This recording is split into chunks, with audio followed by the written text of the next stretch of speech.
Poseidon ruled the oceans with absolute power. His trident split storms, his voice could bend tides, and his anger could drown kingdoms.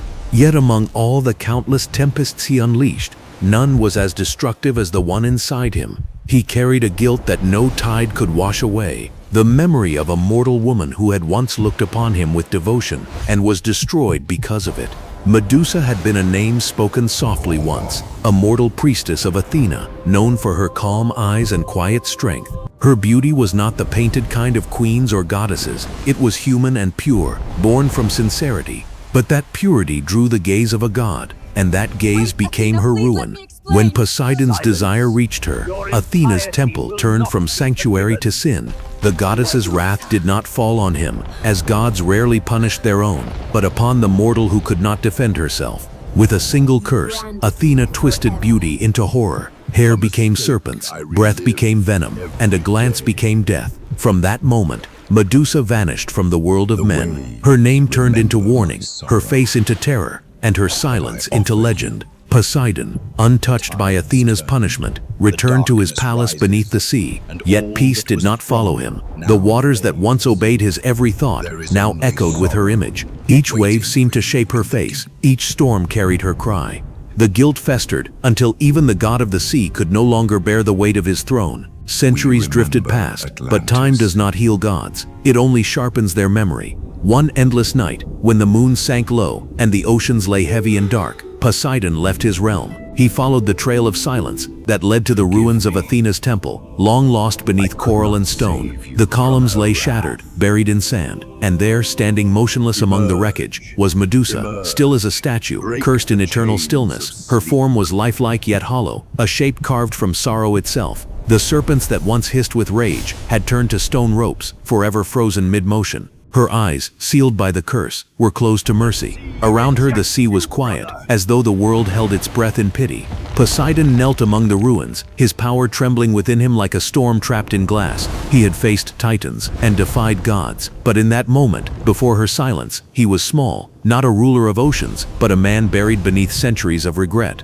The sea darkened as he called upon the forbidden current, a current that flowed beneath time, capable of unmaking even divine decrees. The waters began to shimmer, glowing faintly with blue fire. The ancient runes of the deep awakened. Magic older than Olympus itself rose from the sand. The sea shifted, swirling around Medusa's lifeless form. For a heartbeat, the world seemed to change. The cracks in her stone skin softened, her still hair quivered. The air trembled as if life had remembered her. But then, as quickly as it began, the light faltered, the power collapsed inward. The water froze, then turned to dust. No, not dust, sand. The ocean floor filled with it. Every grain shimmered briefly, then dulled. The spell had failed. The curse had swallowed his power whole and spat out only silence. Yet Poseidon did not stop. Again, he summoned the current. Again it failed. Every wave of divine energy turned into sand, every attempt feeding the sea with a new layer of lifeless grains. The god who ruled water found everything he touched turning to earth. The sea began to resist him. The currents twisted against his will. The deeper he tried to pull her back, the more the ocean itself rejected him.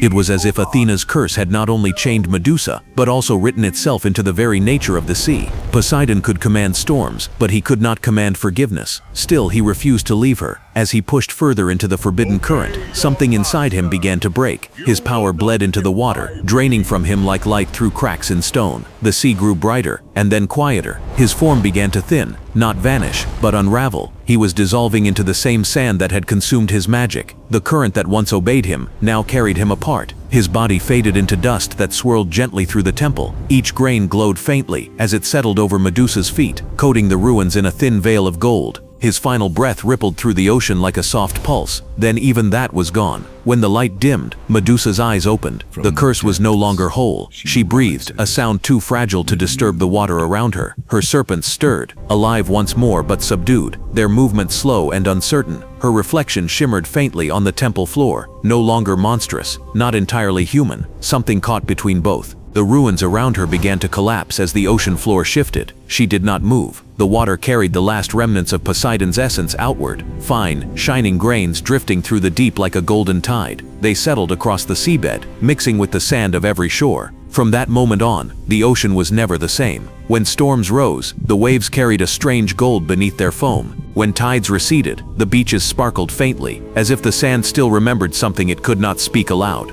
Sailors would later call it the sea's sorrow, the shimmer that moves in moonlight when the wind is still. They believed it was Poseidon himself, scattered through the world, trapped in the very sand that had once betrayed his power. No priest ever told this story, no hymn dared to name it, but the silence of the sea changed that night. What once was boundless became burdened, what once was alive now mourned. The god who ruled water had turned himself into its memory, and the cursed woman he destroyed became its keeper. Since then, every shore is a graveyard of their story, each grain a fragment of his soul, each wave a sigh from her that the world has long forgotten. The sea no longer roars with pride, it hums softly, endlessly, like a heartbeat under the earth, a pulse that reminds the living that even the divine are not spared the cost of what they create. And so the ocean remains restless, not because of storms, not because of wind, but because it remembers him, a god who turned himself into sand for the sin of love, and a woman who stands eternal, half human, half curse, watching the tide carry him away again and again for eternity.